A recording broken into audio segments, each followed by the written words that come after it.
Welcome to Within the Frame, where we bring the most pressing issues across the globe into focus. I'm Kim Mok-yeon.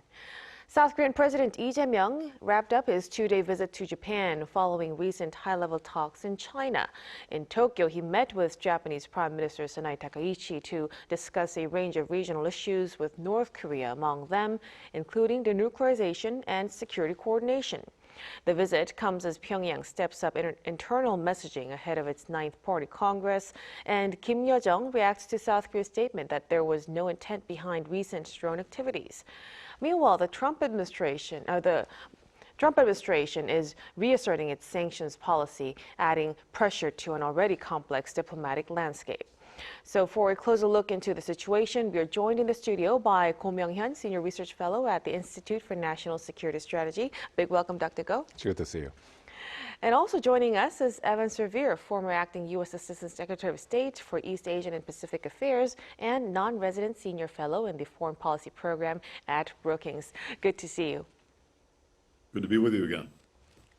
So let's begin our discussion with Dr. Go, of course, the latest summit between South Korea and Japan. So North Korea and regional peace was among the key agenda items. I wonder, what was your main takeaway? So I think it was a very symbolic step for Korea and Japan, I think for the leaders of the countries. This is the second summit between the Prime Minister Sanae Takaichi and President Lee Jae Myung. The first meeting took place last year during the APEC summit in Gyeongju. So this time around, the two sides have agreed that they're going to focus more on economic issues, especially when it comes to the prospect of South Korea gaining membership of the Comprehensive and Progressive Trans-Pacific Partnership, which is essentially a free trade agreement that involves most of the Pacific Rim economies. And this is very essential for Korea because in this age when the trade barriers are being erected everywhere, especially in the United States, South Korea will cherish the opportunity to expand these free trade opportunities, and the Japan is clearly holds the key to that very important economic bloc. Also, the two sides have agreed on discuss further about supply chain security. This is very interesting in the light of Chinese economic retaliation on Japan. China recently announced more control on the export of critical minerals, which is very necessary for the Japanese industry.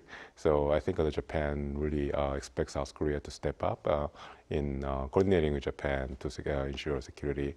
As you mentioned in the intro, the two sides have reaffirmed the goal of North Korea's denuclearization. This is not something that it's not a kind of message that North Korea expected probably or likes to hear from the Korean side. But then I think it's very reassuring for the Japanese to hear that President Lee, even though he's trying to engage North Korea in dialogue, nonetheless, he's not abandoning the goal of denuclearization, which is very important for Japan. So I think overall, even though there's a very symbolic element here, I think the two sides are finally getting into the nitty-gritty details of coordinating the very important policies in this part of the world. Right. So like you said, a lot of things happened. But of these developments, how crucial or important is the stronger security coordination between Seoul and Tokyo at this point? Well, it's more about reassurance, especially for the Japanese. So for the Japanese, expectation is based on or formed during the presidency of the President Yoon Suk-yeol. And then the President Lee clearly comes from a different part of the political spectrum in Korea. So I think even though Japanese have heard this message before from President Lee last year, in the first summit that they had in Gyeongju, it's reassuring for the Japanese to hear more commitment from Korea. So this policy continuity is going to be very reassuring, but also it's also a message to Washington that President Lee is very committed in continuing this trilateral security cooperation. So strong willingness from South Korea's side. So building on that, the two countries also reaffirmed their goal of full denuclearization, like we've said, and promised to stay in close coordination. So Mr. Revere, with both Washington and Beijing now kind of softening that language in major strategy documents, what practical steps can Korea and Japan actually take right now together? Well, let me open by saying I fully share my colleagues' assessment and views about what happened at the summit. The atmospherics, the symbolism were all very, very good, very strong. I was impressed to see that the two sides even managed to achieve some cooperation on a history-related issue, a delicate history-related issue. I think that was a very good thing. Predictably, there was no specific public mention of China, but reading between the lines of what the two leaders said at the press conference, it was pretty obvious to me that China was a major subject of their dialogue. So I think overall we had a very, very good outcome from the summit. And there was also obviously a need to keep up the momentum that's been established here. And so I'm hoping that both sides will avoid any language or actions that could serve as a mechanism to upset the other side. But I feel confident that they're on the right track. Specific to your question, I saw some interesting differences between the language that the Korean president used and the language that the Japanese prime minister used about denuclearization.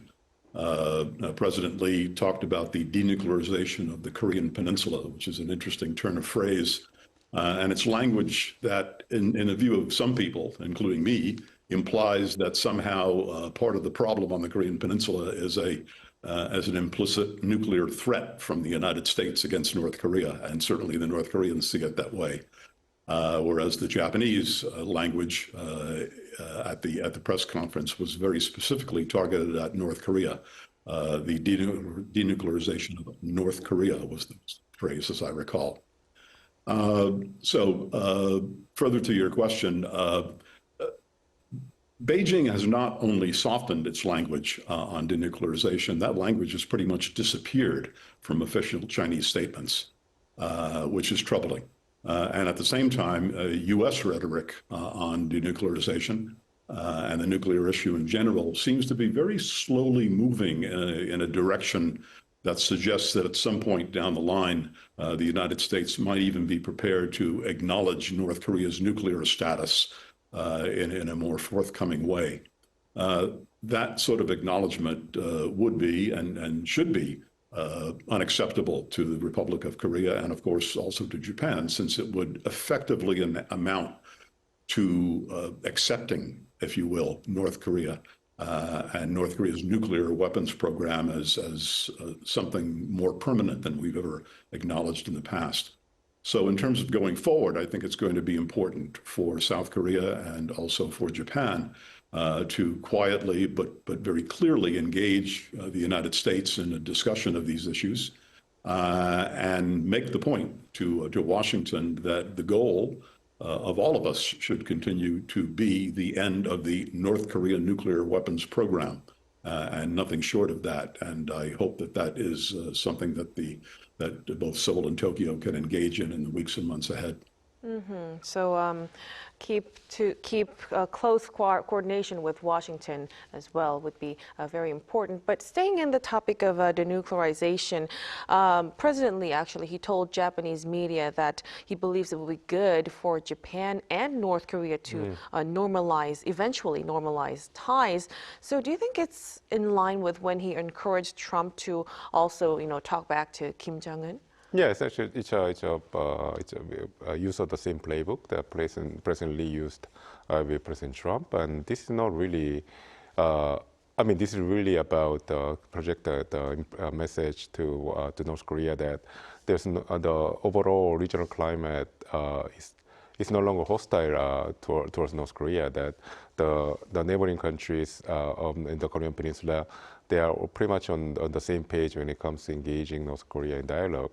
So, and he also shows to in a way telling North Korea that South Korea's effort as a pacemaker is very important. It's basically about highlighting that precise role to the North Koreans. So I think the Japanese are not surprised by this because the Japanese have tried to engage North Korea in dialogue, mainly because of the abductee issues. And then this was taking place even when the relationship between South Korea and North Korea wasn't so good. So in that sense, I think for the Japanese, this is not the permission, I would say, coming from Seoul. But in that sense, I think this is a message that's more directed at North Korea that the time for engagement has come. It's not just South Korea that's actually supporting it, that there are other important players here, not besides the United States, such as Japan, is fully on board. Right, so a message that we're still knocking the door towards North Korea. Now, let's shift a little bit to the latest developments. So, over the weekend, North Korea accused South Korea of drone incursions on two separate occasions. Mr. Revere, why do you think they're bringing up these claims right now? And do you think it'll be aimed at internal unity before the Party Congress or as a response to, the latest Seoul's outreach to Beijing?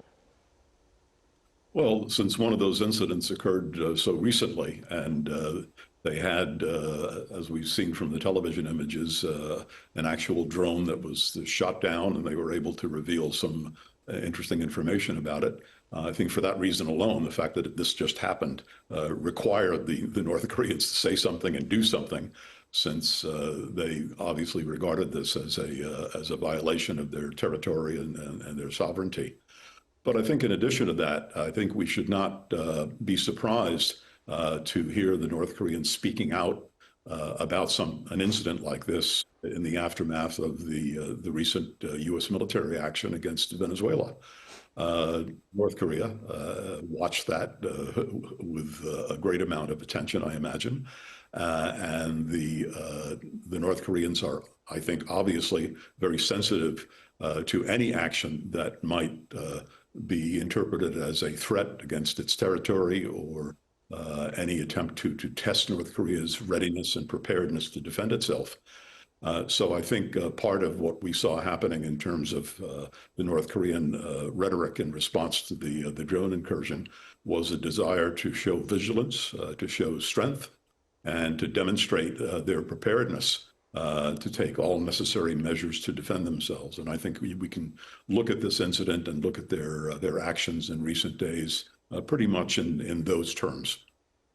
So a strong show of force from their side. Now, on this related note, Kim Yo-jong weighed in the drone issue with a statement that said Seoul's denial was a wise choice for survival. How would you read into this, Dr. Go? Well, clearly, Kim Yo-jong tries to keep up with the hostile tone towards the South, and this follows from the fact that North Korea's official posture towards South Korea is one of hostility. So North Korea has declared that South Korea is an enemy state, and so therefore Kim Yo-jong's statement reflects that tone.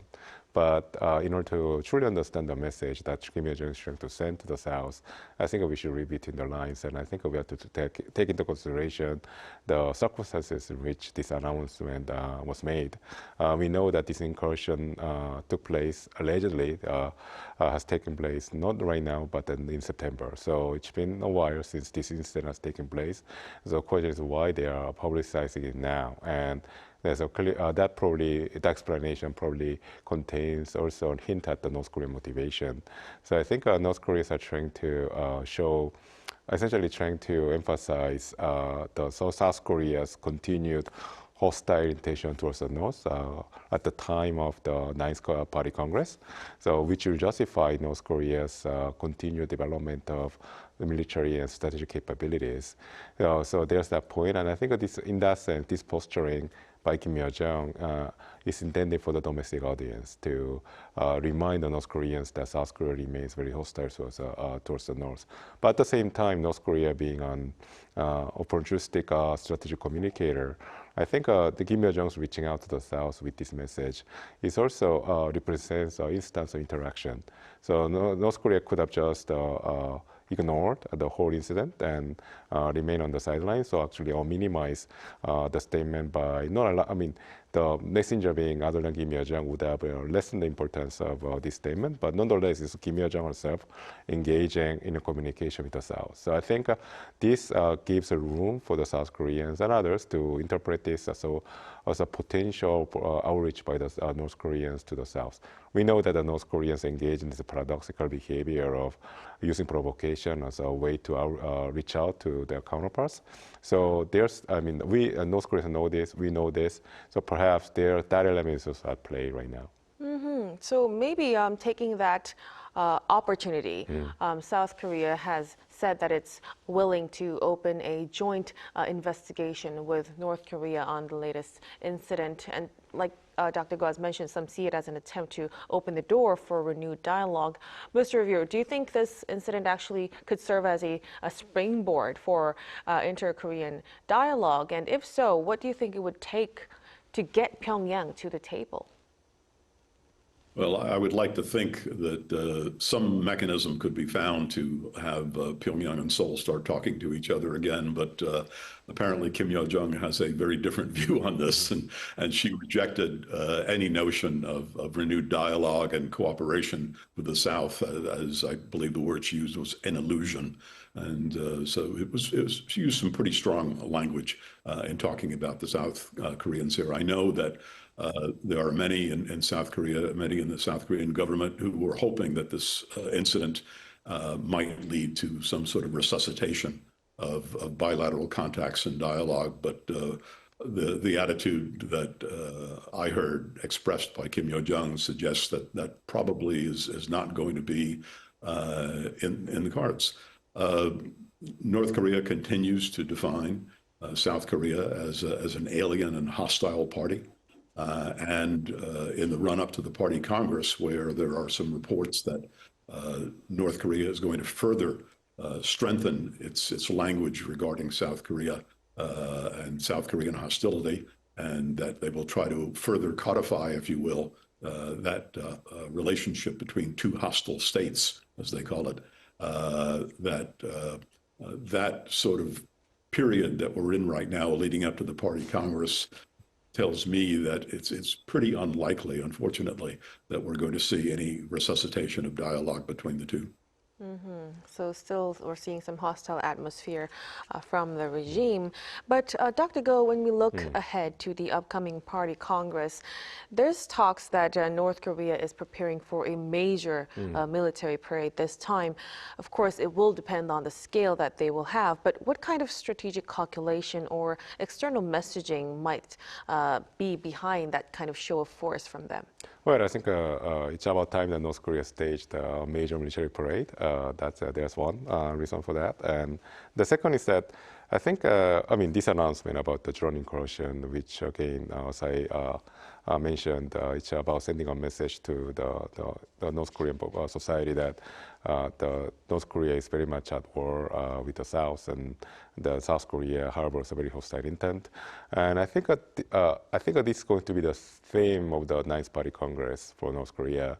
And this is a little bit of a disappointing move on the part of the North, because there's, including myself, a lot of experts in South Korea have been waiting for the North Koreans to come out with some sort of announcement or like explanation for what happened with their economic plan, the 5-year economic plan that started back in the last Party Congress in 2021, and because this marked a major reorientation of the North Korea's economic policy from semi-market-based economy to one of centralization. And so we wanted to see for hints for economic results of this policy, and I think a lot of the expectation about these results was divided. That North Korea probably made some success, but no major ones. But personally, I expected North Korea to have pretty much experience disappointing results from the economic plan, but if that's indeed the case, I think North Korea probably would like to downplay the economic aspect of the Party Congress and play up the military buildup. And the reason is because even by objective measures, North Korea probably achieved a very high level of military development in the last 5 years, mostly thanks to the cooperation that they are able to obtain from the Russian side, because North Korea assists in Ukraine. Sorry, take that back. Russia in the ongoing war against Ukraine. So, in that sense, I think North Korea would probably want to highlight the military, the progress they made in the military sector, and the best way to do so is by mounting a major military parade. And so, I think the news, the report that North Korea is setting up a military parade for the Ninth Party Congress is probably hinting at what kind of message and results North Korea would like to highlight in this Party Congress. Right, so amplifying what they've achieved in terms of military scale. Now, that would be a message for both internal consolidation and external signaling as well. Now, finally, there's also speculation that Kim Jong-un may use the Congress to start formally justifying a fourth-generation hereditary succession. What's your outlook on this, Mr. Revere? All the signals are there suggesting that the North Korean regime is really investing a lot of resources, propaganda resources and public relations resources in playing up the role of the daughter. And I know there are a number of experts who say that they don't regard the possibility of a young woman succeeding Kim Jong-un into the leadership. They don't see that as likely, but just looking at it as objectively as possible, the leader himself and the propaganda organs and television cameras are rolling, and everything seems to be very much focused on playing up her role and her proximity to the leader, her closeness to her father, and the Kim bloodline. And so all the signs to me point to the fact that the North Koreans seem to be on track to try to promote her as a potential successor. And whether that continues and how far it'll go, I don't know. But at least at this point, if you step back and look at what they've done in terms of devoting resources into playing up this relationship and her relationship with her father, it sure looks like they're teeing up the daughter as a potential successor here. Right. She sure had a lot of media presence in the late months or so. So we'll really have to keep close tabs on how that goes. But as for now, we'll have to leave our discussion right here. Thank you so much for your insights, Mr. Revere. Thank you. And Dr. Go, of course. My pleasure. And that'll be all from us on Within the Frame tonight. Be sure to tune in again next time as we continue to explore the stories that matter. Till then, stay informed and engaged.